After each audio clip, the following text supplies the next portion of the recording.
UFC Fight Night Azerbaijan, Hill versus Rountree takes place this weekend, and I'm going to go through the entire card, starting with the early prelims, ending with the main event, giving my prediction and breakdown for every single fight on the card, starting with the early prelim opener of Hamdy Abdelwahab versus Mohammed Usman. I'm going to go with the underdog to start the card of Mohammed Usman here. I'm picking Mohammed Usman to win. He's quite a big underdog. Hamdy Abdelwahab is nearly a 2-1 favorite.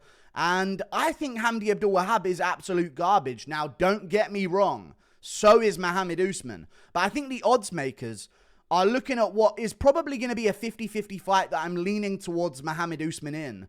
And they're making Hamdy Abdelwahab a 2-1 favorite here because he's an undefeated fighter. I think they're just looking at the fact that this is an undefeated heavyweight and they know that Mohammed Usman has lost a bunch of times. So therefore, they're giving him the benefit of the doubt. Oh, he's undefeated. He must be good. I think Hamdy Abdelwahab, and I mean this in the most disrespectful way possible, is a fat sack of garbage in the heavyweight division. I don't train. I'm better shape than Hamdy Abdelwahab. It's pathetic. I just think Hamdy Abdelwahab is awful. He can't go past 5 rounds. Or he can't go past 5 minutes, sorry. He has gone 3 rounds before. He went 3 rounds against Jamahal Pogues at an extremely slow and pathetic pace that they had. Such a disgusting, terrible performance there. And I thought he lost to Jamahal Pogues as well. So he can go 3 rounds, but he doesn't go the last 2 of them well at all. At all, he does not go the last 2 of them well. So I'm actually going to go with Mohammed Usman, and that's why. I think this is going to be a good old-fashioned heavyweight blobfest, 29-28, where 1 round happens to Hamdy Abdelwahab, and maybe he out-grapples Usman for the first round with some trouble.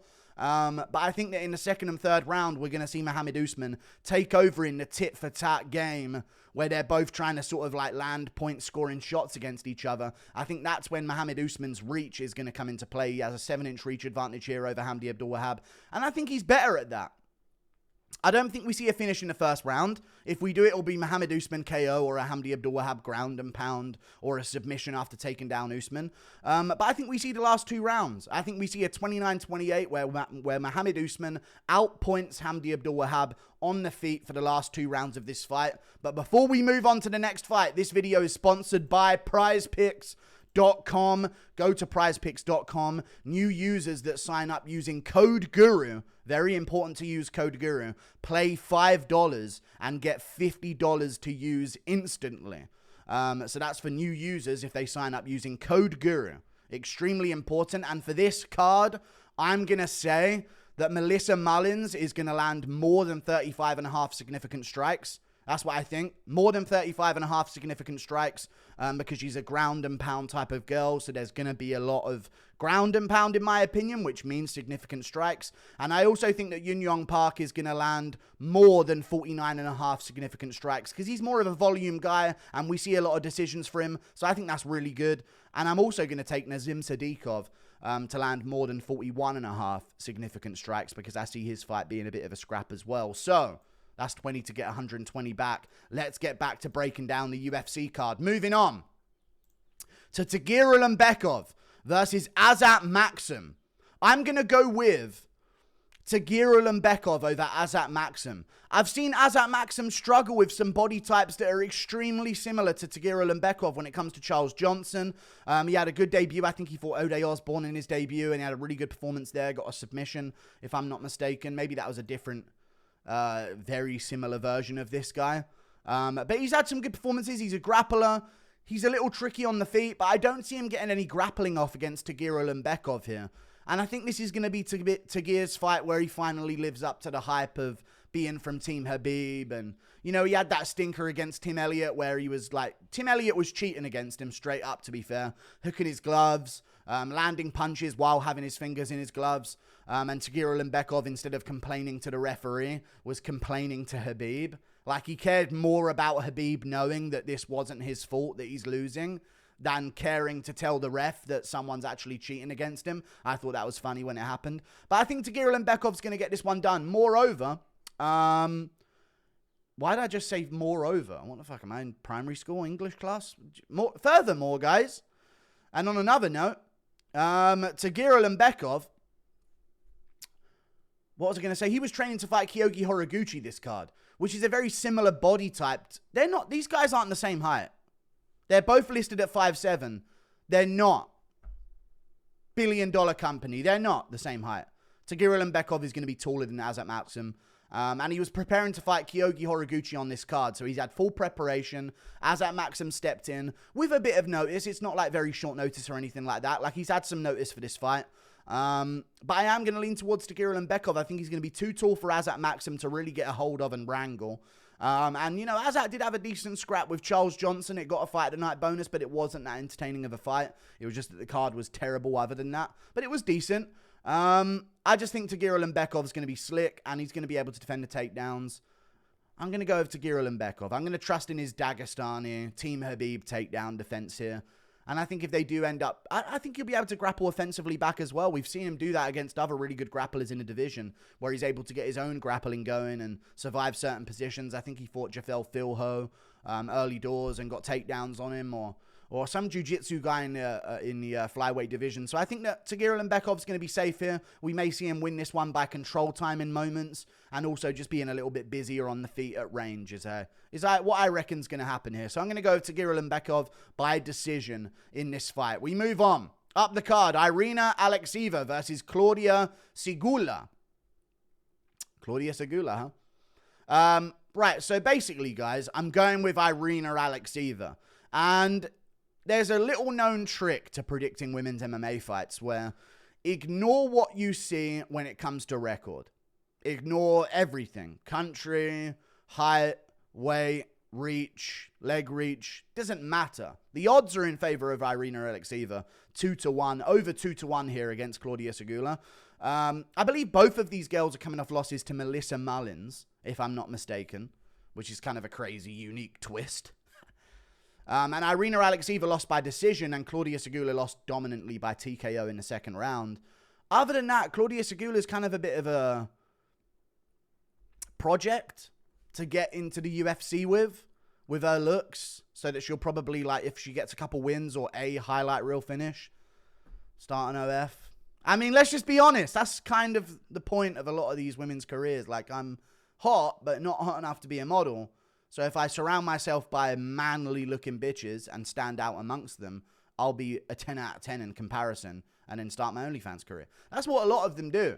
I'm not really heavily suggesting that here, but I just don't think she's that good. And I think that it's a project, a protected, carefully orchestrated project to get her to the UFC. Looked terrible in her debut. At least Irina Alekseeva has wins in the UFC. You know, she submitted Stephanie Egger. Space out those names. Submitted her with a leg lock in round 1. I think it was a knee bar. A knee bar in round 1 is what she submitted her with. And I think Stephanie Egger is quite a good jiu-jitsu grappler. I think she has a judoka background. I think Mayra Bueno Silva submitted her at one point, who's got decent jiu-jitsu for a woman. So I'm going to go with Irina Alekseeva here. Getting this one done. I just think she's more well-rounded, a little beefier, a little more of a man. Let's just call it what it is. This is, you know, two different types of women here. And I'm going to go with Irina Alekseeva to get this one done. Okay? I should not need to explain myself. Look at them. Darya Zeleznyakova versus Melissa Mullins. Again with Darya Zeleznyakova, she had a few fights on the regional scene that were just stinky. I remember watching her fights when she first got to the UFC and thinking, okay, this is a really good record, but only one of them really was trying to fight her, and it was bad. And then there was another girl that was trying to fight her, and she lost to her. So I'm going to go with Melissa Mullins here. I think Melissa Mullins is all right, and she's lost. You know what I mean? She's had some stinkers herself. But I'm going to go with Melissa Mullins. She'll win this one, I reckon. Darya Zeleznyakova has shown no skill in her game. She has some striking on the back foot that's quite good. She's quite good off the back foot with kicks and staying at range and keeping distance. But in women's MMA, that's not really like you're going to have to do that perfectly for 3 rounds if you're going to want to pull it off, like a Natalia Silva. You know, it's very hard to knock someone out on the back foot in women's MMA with those types of techniques. So I'm going to go with Melissa Mullins. I think she'll push the pace. I think that's one of the main reasons why I'm going with Melissa Mullins here. She is a big favorite, but I think that she will push the pace here and be aggressive and look for takedowns and also throw strikes on the feet as well.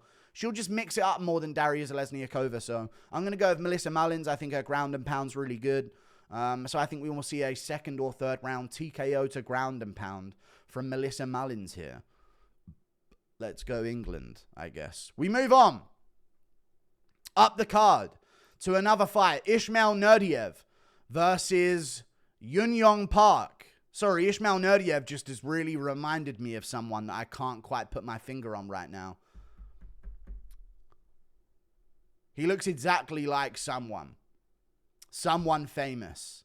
And I can't remember who it is to save my life. But either way, Ismail Naurdiev versus Yun-Jong Park. I'm going to go with Yun-Jong Park over Ismail Naurdiev. You know, Yun-Jong Park, he lost to Andre Muniz. And he's had some moments, he was putting a whooping on Gregory Rodriguez. People forget, man. Yun-Jong Park was starting to take over in that fight. He was. Yun-Jong Park was starting to take over in that fight against Gregory Rodriguez. Got caught, got put away. He's not the biggest dude for the middleweight division. 5'10", a little bit of fat sagginess to his build. You know what I mean? Not much fast twitch muscle. But he does have some sting in his shots. Schooled Eric Anders. I know that was a close fight in some people's eyes. But I thought that was a very, very clear schooling from Yun-Jong Park. And I know people might say, it's Eric Anders. But listen, Eric Anders has been known to beat a bottom feeder in MMA. Like, he's beat some of the worst guys in the division. So at least it separates Yun-Jong Park from them. And something else that separates Yun-Jong Park from them is that he beat Brad Tavares. I think that's pretty impressive. I think that's pretty impressive for a small, unathletic middleweight to do. He puts a hell of a pace on. He strikes very well. And he's very composed throughout his fights. Ismail Naurdiev, though. Ismail Naurdiev's a weird one because I remember having a lot of hype with Ismail Naurdiev. And a lot of people might not remember this. This guy gave Sean Brady a lot of problems early doors. Not a lot of problems, but I think it was a 29-28 decision with Sean Brady. And he grappled quite well defensively against him. He's always had quite good defensive grappling instincts. And, he's been caught by guys and then latched up an armbar from bottom position. And people have taken him down and ended up submitted before. So I think this will be dangerous for Yun-Jong Park if he does end up going for takedowns early here. Because Naurdiev is quite good defensively with his grappling and quite good submission-wise off of his back and off of less than advantageous positions. What am I trying to do here? Ismail Naurdiev, though. I don't think he should be back in the UFC. He stepped up on short notice in his re-debut. That he ended up winning against Bruno Silva. But I think Bruno Silva is just done as a person. And as a fighter, I just think he's completely done. I'm just wondering what's going to happen here if we do get scrappy. I don't think Ismail Naurdiev has the power to put away Yun-Jong Park. That's what I think. I don't think he has the power to put him away, and I don't think he has the grappling to dominate the grappling exchanges here with Yun-Jong Park. So it's going to become a scrap, and it's going to be a sick fight, in my opinion. This is going to be a 3-round barn burner.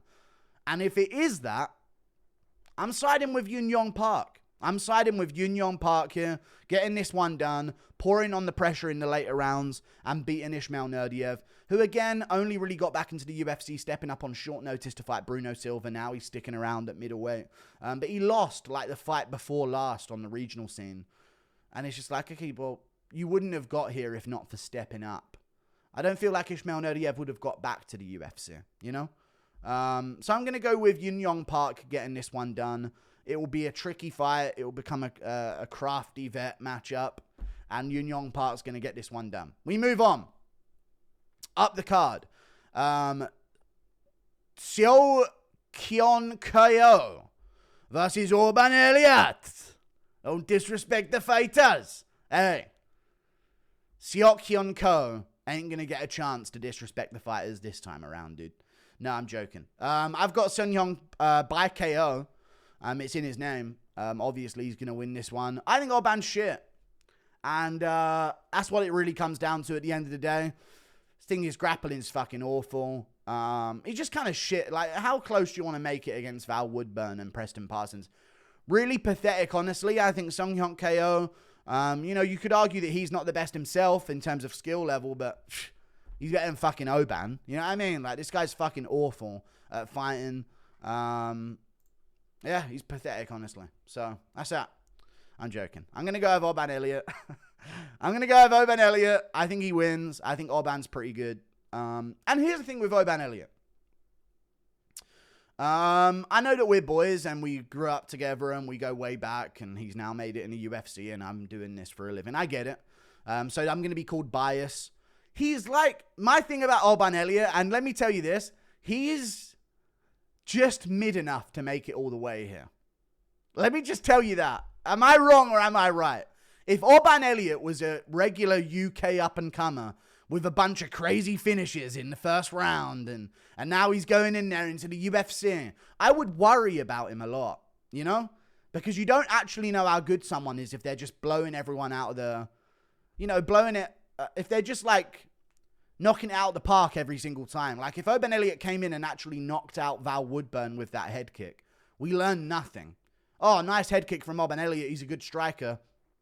We don't really learn anything. The thing with Oban is, he's had resistance every step of the way, and he still wins. That's what I mean by he's so mid. Not in terms of, like, I don't think his ability is up there. I just think his performances are so competitive. I like it. It's like the JDM thing. How's he going to beat Bilal? He went to a split decision with so-and-so. You know what I mean? You see these guys come up the rankings where some guys like fighting nerds, Carlos Prates, they're knocking everyone out, and eventually they run into someone who's going to be a problem to them because they're more well-rounded. And look at Ian Gary. He had competitive fights with Gabriel Green and these other guys, and people were saying, oh, you got rocked by Jordan Williams. You're going to be terrible. And now Ian Gary's gone on to do quite well. He got dropped by Song Kanan. You know? That's bad. That's a bad look. And what I'm saying is, in Oban's fights, he's met resistance every time. On the Contender Series, in round 2, I thought that Brazilian guy was going to take his head off. He didn't. He got rocked by that giant Brazilian on the Contender Series that looked like he was a weight class above him. And he was all over the place, but he stayed in there and he found his way back into the fight. And he ended up like breaking the guy in round 3 to get his contract in the UFC. Then Val Woodburn, he head kicks him in the first round, has him out on the feet, and then Val Woodburn throws back out of instinct, drops Oban badly.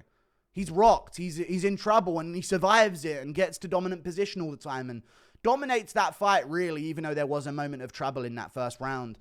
And then the Preston Parsons fight went to a decision. Parsons shooting a bunch of takedowns on him over and over again. Oban stuffing all of them and just outstriking him and piecing him up on the feet easily in that fight. And then you've got the last one against Basil Hafez. I thought it was 2-0 Oban, but it could have been 1-1. There was a close round in there. Oban finishes him in the third round by TKO. I like that. I like that he's making adjustments in fights. So I think he beats Seok-Hyeon Ko, who's the Korean Mike Tyson, they call him. Didn't get a KO on the Contender Series to get his contract, but they call him the Korean Mike Tyson, I guess. Maybe it's for other things that Mike Tyson was up to. Maybe that's why they've named him that. Maybe he bit some guy's ear off in Seoul or something, you know what I mean? And maybe, got up to no good in Busan with some women. But either way, I'm going to go with Oban Elliott. I think he's more well-rounded. And he's met resistance. He's been rocked. He's been dropped, you know? And he still wins every time, as of recently in his career. So I'm going to trust him to beat Seok-Hyeon. If Oban would just blitz him through everyone, I'd think, maybe he could get chinned by this guy and then it all comes undone. But we've seen that it can come undone in Oban's fights and he still finds a way to win. So I'm going to go with Oban Elliott here. I think it's going to take I think Randy Brown beats Oban Elliott. You know what I mean? That's what I think it's going to take. I think Oban can beat Rinat Fakretinov as of right now. I think a Randy Brown might beat him. Even a Chidina Jaquani in a certain day is probably going to get one over on him. Like these sort of rangier, taller opponents in the division, I think are going to give him a bit more problem if they are well-rounded, like an Ian Gary or something like that. But yeah, I think that he's going to beat Seok-Hyeon Ko. This is a mismatch, I think. Oban's 3-0 in the UFC. This guy's just got here. He's getting smoked. And he didn't even have too impressive of a performance on the Contender Series, but he's Asian, so they just let him in. We move on. Mohammed Naimov versus Bogdan. But I'm going to go with Oban Elliott by, I'll say third round finish again. I think we repeat a third round finish here. We win by third round finish. We move on. Up the card. Mohammed Naimov versus Bogdan Grad. I'm going to go with Mohammed Naimov here. Chest hair. Simple as that. Nothing else really to it. No, I'm joking. I'm going to go with Mohammed Naimov because Bogdan Grad hasn't looked good in his career so far. Got smoked by Tom Nolan, if I recall correctly, on the Contender Series. Knocked out in the first round. Mohammed Naimov lost to Felipe Lima. But I think Felipe Lima's really fucking good. He's really, really good. This is kind of a hometown fight for Mohammed Naimov as well. He's from Tajikistan. One of the Stans. You know what I'm saying? One of the Stans and Ans. So it's around that area. So this is a good little homecoming fight for him. Bogdan Grad from Austria. Bogdan, not a name you hear a lot of these days. But yeah, he's all right, Bogdan. But what was the fight that he had more recently?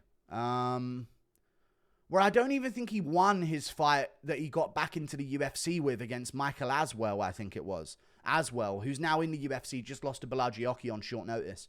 But Aswell, I thought, could have arguably won that fight against Bogdan Grad on the Contender Series. So it's like, even in Bogdan's wins, he still hasn't impressed me all that much. So I'm going to go with Mohammed Naimov here. I know he cheated against Nathaniel Wood and got away with it and won the fight because of it. He cheated about 7 times in that fight. Refs did nothing about it. Bullshit. I still stand by that.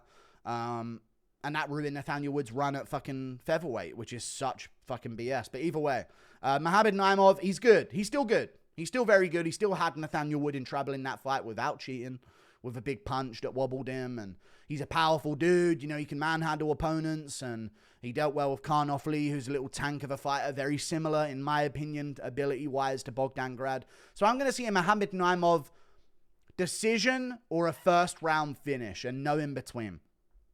So I'm going to say that Mohammed Naimov puts Bogdan in some trouble early and ends up sort of like dominating a decision using all facets of MMA to win a decision 30-27, 30-26. I think we just see a very dominant decision performance for Mohammed Naimov, where he does extremely dominate early, maybe to a 10-8 round, and we're ending up talking about how tough Bogdan Grad is and how good Mohammed Naimov is. So I'm going to go with Mohammed Naimov getting this one done.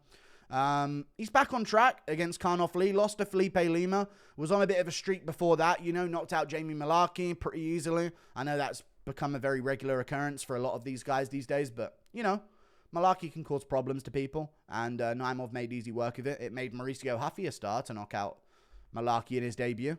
So I think Naimov will win this fight. I don't think Naimov beats the real talented guys of the division, but I think he'll win this fight. We move on. Up the card. Nazim Sadikov versus Nicholas Motta. I'm going to go with Nazim Sadikov. I think he's really good. I think Nazim Sadikov is really, really good. Yeah. I'm going with Nazim Sadikov. Robadingi Rapids. Nazim Sadikov's getting this one done. 4-1 favorite, speaks for itself. Nicholas Motta's good. He is actually underratedly good. I mean, he's just beaten Tom Nolan and another opponent back-to-back, which were pretty impressive wins. So he's on a win streak. At first, when I saw this matchup, I thought, Nicholas Motta, Nazim Sadikov, that's what's next for Nazim Sadikov. I feel like he should be getting a bit of a better opponent. He just beat Bon Firm with a question mark kick that sliced open his skull. You know what I mean? So I thought, oh, that's really impressive. He's going to get a jump up. But Nicholas Motta's on a 2-fight win streak again, you know, out of nowhere. You know, you see him get flatlined by Manuel Torres and you think, you know, that's another bottom feeder at lightweight. But no, Nicholas Motta's got some sneaky wins. And he's got very good hooks. This is what it is about Nicholas Motta. He's got very good punches in combination when he throws hooks. I will say this about Nazim Sadikov. I'm worried for him here, because his style of defensive striking works very well against straight punches, because he uses a lot of shoulder rolls, a lot of Philly shells. He'll roll away from someone's straight right hand and fade away from it and pop back in with a shot of his own. So he is good, Nazim Sadikov. I just want to see him adjust that for this fight, because Nicholas Motta's the type of guy to lunge in with hooks. Like, en masse, you know what I mean? Like 3, like 1, 2, 3, charging forward with hooks. And if Nazim tries to play his very slick, fade out the way ever so slightly and counter strike and defense game, he could get caught here by Nicholas Motta early in the first round. I don't see it happening, though. I think that Nazim Sadikov knows that Nicholas Motta's chance is to finish him in the first round here. So he'll sort of like very patiently play that first round. And if it does get into some sort of a competition of who's going to be better, and it turns into a fight, and it comes down to those fundamentals, Nazim should have this in the bag. So I'm going to go with Nazim Sadikov. He's crazy tough. He's durable. He pushes a good pace. Relentless pressure, whilst also being defensively responsible. I like that for Nazim Sadikov here. And I like him putting Nicholas Motta on the back foot. You know? I also think Nicholas Motta's style works against taller guys like Tom Nolan, because he throws up at them. You know, he just charges forward, and the taller guys lean back a lot, and they make bad habits of leaning back a lot, and they end up sort of getting away with things that they don't at a certain level. But Nazim Sadikov's very good and very well-rounded, good build to the division. I think he'll be in control of this fight after the first 3 minutes, and I think it'll be one-way traffic. So I'm going to go with Nazim Sadikov, late second or third round TKO finish over Nicholas Motta here. We move on. Up the card, Tafik Musayev versus Maiktakbek Orolbai. This is the guy from Azerbaijan. I'm going to go with... This is actually tricky. If you know, you know about Tafik Musayev. Knocked out Sydney Outlaw at Bellator before it shut down. Knocked him out really badly, actually, on the back foot. Hit him with a temple shot and then followed it up. Put him down bad. Finished him off. Beat some guys at Ryzen recently. He's been all over the place, really, Tafik Musayev. He lost recently as well. So if they weren't going to Azerbaijan, I don't think he's here. I don't think he gets signed up. But he's very good. This is the worry that I have here for Maiktakbek Orolbai. I've been watching Tafik Musayev's fights. I watched his last fight especially on Ryzen against the Asian guy that he fought, Takada or something like that, I think his name was. And he was grappling well and striking well. The opponent was mismatched though. It wasn't Maiktakbek Orolbai. So what I found myself thinking was, yeah, Tafik Musayev is good and he looks good here. But this guy is not Maiktakbek Orolbai throwing shots back. And I think we found that out over time about these guys from other promotions. They do not hold a candle to UFC fighters. We've seen it recently with Bellator guys making the move over and other fighters from Ryzen trying to make the move over. I just think that there's just a different level here in the UFC. Rebecki gave Maiktakbek Orolbai some problems. The eye swelling up immediately in round one wasn't a good look for Maiktakbek Orolbai. Not in terms of, wasn't a good look in terms of, how the judges are going to see that swelling, but the fact that his eye was literally swollen up beyond belief. And he still made it 3 competitive rounds. Very impressive. His durability was very impressive against Rebecki. I remember Rebecki gave everything to finish him in round 3 and won the round because of the damage that he did. But then after that, you could see that Rebecki just started shutting down almost. And he stopped throwing strikes back and just tried to survive against Orolbai because Orolbai was still trudging forward. One thing I think is underrated about Orolbai is his footwork and his straight punches. You know, he got into a scrap against Rebecki, but I think his timing and his slickness is something that goes unnoticed because of his look. He looks like a prehistoric man. So I think there's a lot of, you know, people think that he's going to do that and hit someone in the head with a club. So I think people would just look at Orolbai and assume a very prehistoric fight game that he's going to have. But his fight game is very modern and well-tuned. You know what I mean? It's not really fundamentally flawed and basic and obvious. You would think based on the look of him that he's going to rush across there like Trevor Peake. Let's just be honest. But he's very slick, and I think that's going to be the difference here. I also think that although Tafik Musayev throws punches very well, I have another take after this afterwards as well, by the way. Although Tafik Musayev fights very well and throws punches very well, his footwork is fucking shit compared to Rebecki. That is the difference that I noticed where I'm not going to pick him to win this fight. He could win. He could win this fight, and Orolbai took too much damage against Rebecki, and his chin will never be the same. Who knows what we end up saying here. But I think that Rebecki's footwork in the fight with Orolbai was so underrated. People just saw it as Rebecki throwing hooks. But when you watch that fight back, as I've done, you can see Rebecki proper loading his steps, Mike Tyson style. And finding outside foot position against Maiktakbek Orolbai. A lot of intricate footwork stuff that Rebecki was doing by switching stances and wading in and shifting his weight onto this side. And there was so much done by Rebecki that was underrated and unnoticed because everyone's just looking at the hands because they were flying all fight long. So it's hard to notice the other stuff underneath it. Whereas Musayev doesn't seem to have that level of footwork that Rebecki does. So I don't think he's going to have as easy of a time finding the chin of Orolbai. And if he does, Orolbai's chin's fucking held up strong so far. So I'm thinking that Maiktakbek Orolbai is going to have a good performance here. We may see Tafik Musayev take a first round, and I think we're going to see Maiktakbek Orolbai take the second and third. So I'm going to say 29-28 decision to Orolbai. I do want to say one more thing, though. This is very important to me. So the UFC new drug testing agency that we haven't heard a peep from, by the way, since USADA's been gone. And by the way, no one's popped anymore. No one pops for drugs anymore in the UFC. Shock twist, right? How do they know Musayev's now? I'm not saying he's definitely not. This is a very achievable build. Okay, he's 5'9". Very, very achievable build. How do they fucking know? Like, how do they have any clue about this guy being on drugs or not? And this was the thing when Hamdy Abdelwahab made his debut. I think I'm about to break down Blaydes versus Kuniev. Am I about to break that down next? I am, and we'll get to it. So I'm going to say Orolbai 29-28 decision, and I'm going to now move on to Curtis Blaydes versus Rizvan Kuniev. How do they know these guys are natty? And now Kuniev is a better guy to use this example for. There is no drug testing history on them. They've merely been, I mean, Musayev got signed and now he's fighting Orolbai. There's no backlog of tests. This is like Basil Fez picking up JDM like he was nothing in his debut and since looking like absolute fucking garbage and weak, frail nothingness in his next few fights. The guy was barely taking down Mickey Gall, if I'm not mistaken. So I just think we need a different system. We need to get people involved in the drug testing of our company before they get here. Like, if you're on the radar and in that year period, you can go on to make it to the Contender Series or the UFC, you should be tested 3 times a year. Twice. You should be tested once a year out. Like, okay, before you go into this next fight that might get you a chance in the UFC or might get you signed for the Contender Series, we want to test you. We've got our eyes on you. But it feels like a lot of these guys just spring up out of nowhere. And I'm mentioning this a lot because Blaydes Kuniev.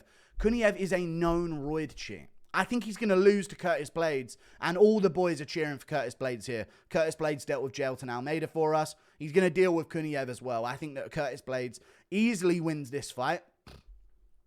And I think he wins it by TKO, to ground and pound. I don't know if he rocks Kuniev to get it there or gets on top of Kuniev to get it there. I'm not sure how he's going to do it. But I think Blaydes will end up winning this fight by ground and pound TKO against Rizvan Kuniev.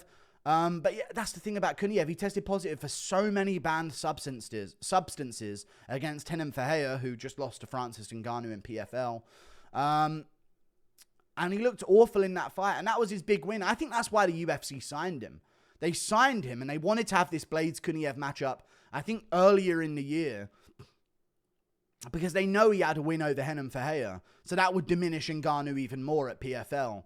But what they've done in doing that is accepted a known roid cheat. This wasn't tainted supplement. This wasn't elevated levels of so-and-so and abnormalities here.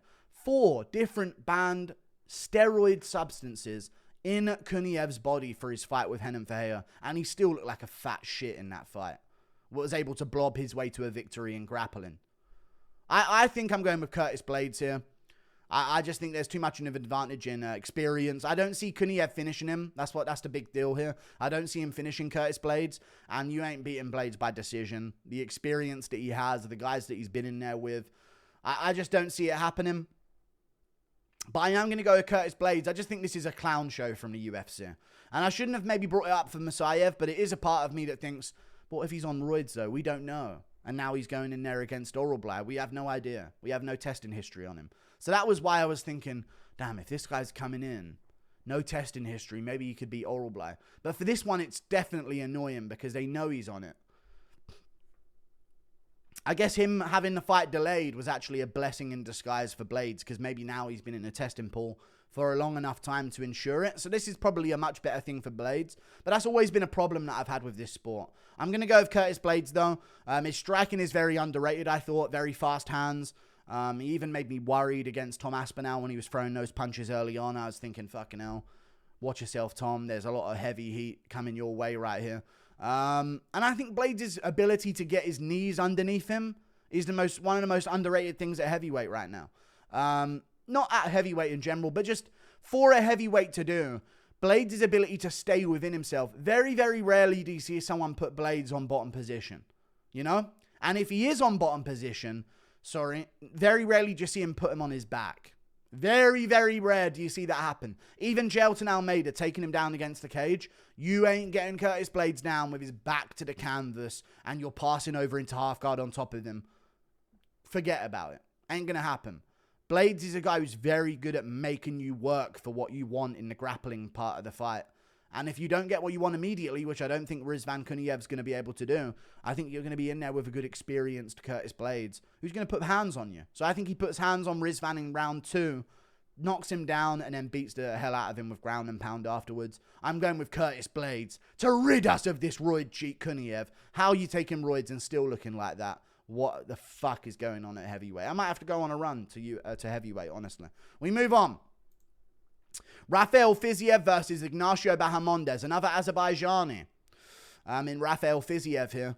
I'm going to go with Ignacio Bahamondes over Rafael Fiziev. I think the range and all of that is just going to be a bit much for Fiziev, to be honest with you. Fiziev has done well against fellow tanks of the division. Brad Riddell. What are some other wins of Fiziev's career?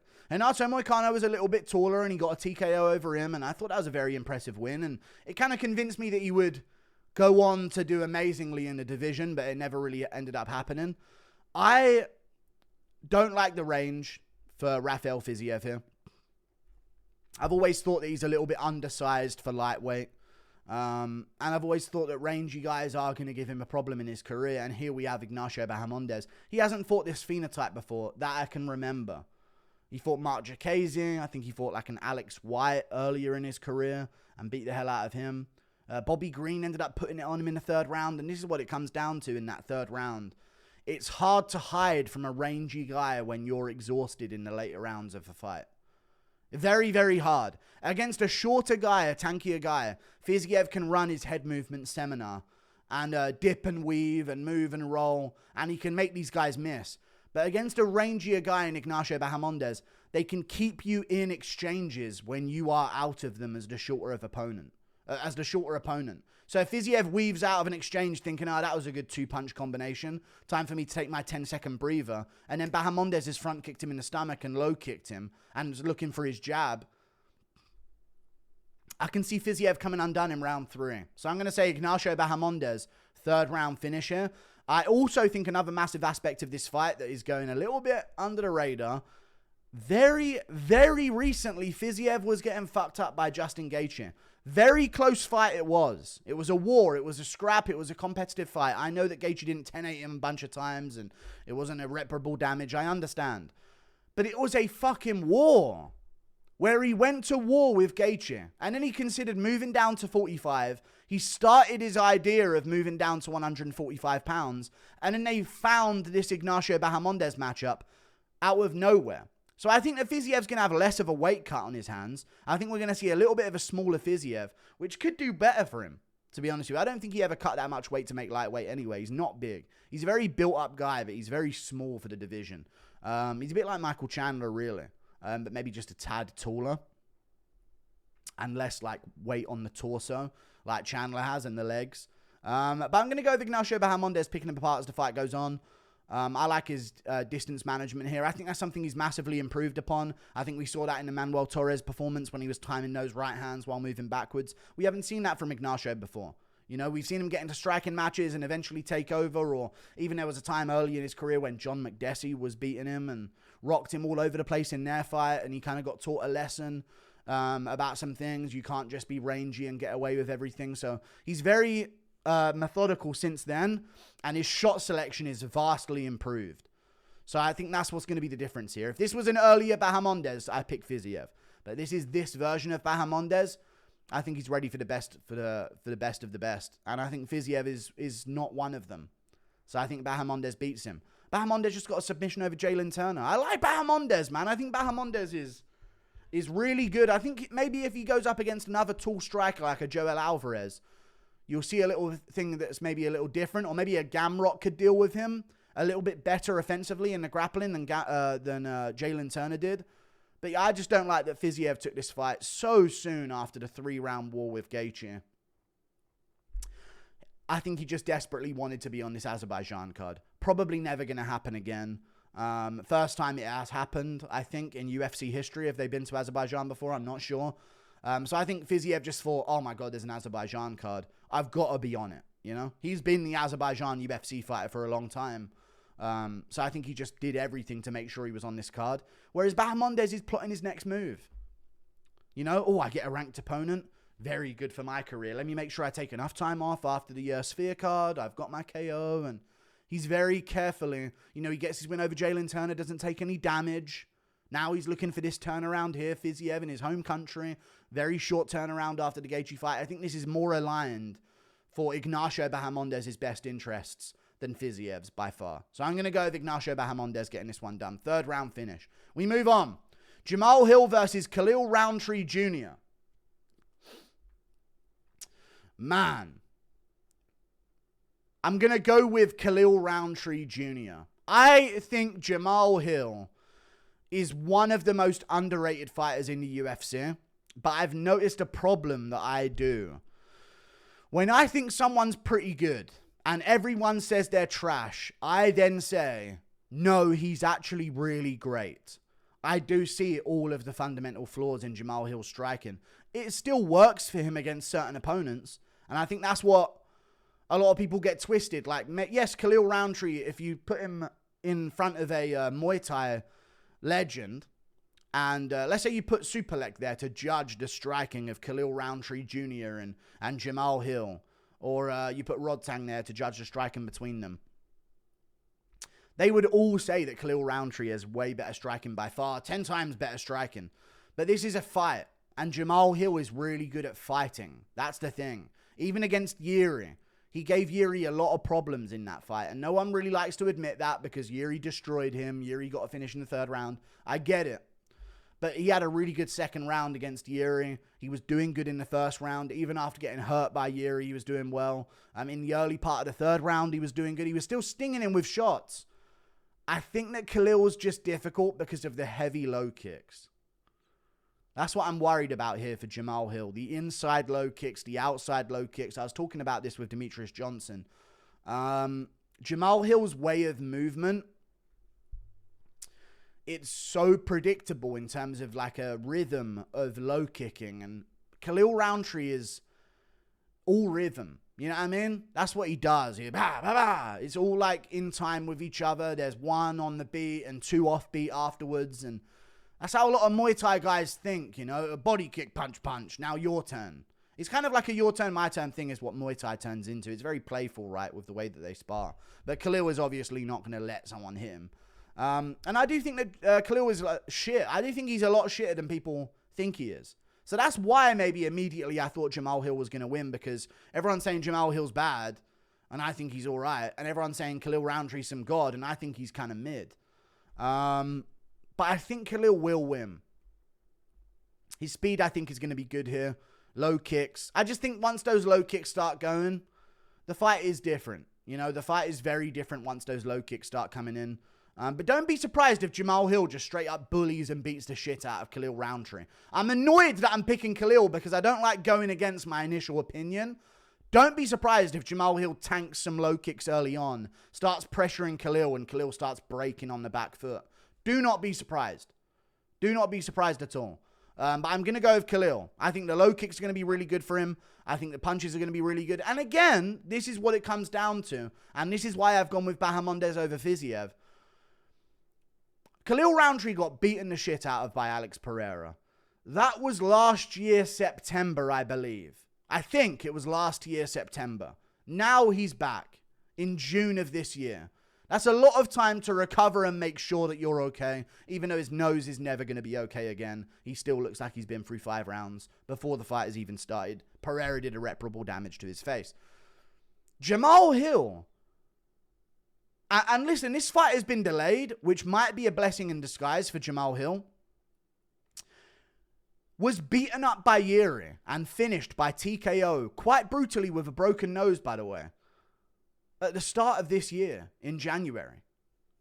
And he was supposed to be fighting Khalil a couple of months before this. So he was back in training camp. I would imagine a month after that Yuri fight, Jamahal Hill was restarting training camp to get back in there. And I don't like the management here. I don't like that we're going back in there against Khalil. I think there's better opponents for Jamahal and there was a better career trajectory to play out. So I'm going to go with Khalil Rountree. But I'm rooting for Jamahal Hill to win. But either way, Khalil Rountree Jr., I'm going to say that he wins this fight. Oh, TKO, leg kick, I think we're going to see a rare leg kick TKO where Jamahal Hill goes down from low kicks. And it's going to be one of those Joe Rogan orgasm fests where he just talks about the Muay Thai. I bet Joe Rogan's having Khalil Rountree on JRE after this one. We got to hear that whole story again about how he was fat and how he started doing Muay Thai. We're going to hear it all over again after this one. That's how good this Muay Thai is going to be. So I think Khalil Rountree wins this fight by TKO. Third or second round to low kicks. I think that's going to be a big problem for Jamahal Hill here. Like and subscribe. Thank you for watching. Toodle Pip. I'll see you later. Goodbye. Use code GURU. PrizePicks.com. Do it. See ya. Goodbye.